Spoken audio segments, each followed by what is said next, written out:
ಜ್ಞಾನ, ಆ ಪ್ಲಾಸ್ಟಿಕ್ ಚೀಲನ ತೆಗ್ದಿಡೋ ಕಂದ, ನೀಟಾಗಿ ಮಡಿಸಿಡೋ. ಏನು ಮಾಡ್ತಿದ್ಯಾ ಮಗನೆ?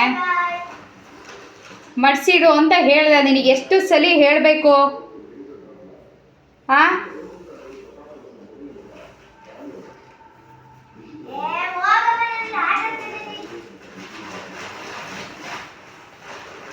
ಚೀಲದಲ್ಲಿ ಏನಿದೆ ಮಗನೇ ಆಟಾಡಕ್ಕೆ ನಿನಗೆ? ಮಡಿಸಿಟ್ಟ? ಸರಿ, ತೆಗ್ದದನ್ನ ಬೀರೊಳಗೆ ಇದಕ್ಕೆ ಚೀಲಕ್ಕೆ ಹಾಕಿಡು. ವಾಪಸ್ಸು ಮಾಮೂಲಿ ಎಲ್ಲಿತ್ತು ಅಲ್ಲಿಗೆ ಮಡಿಸಿಡೋ ನೀಟಾಗಿ. ಊರಿಗೆ ತಂದು ಕೊಟ್ಟು ಕಳ್ಸಿದ್ರಾಯ್ತು. ಮಡಿಸಿಡ್ತಿದ್ಯಾ?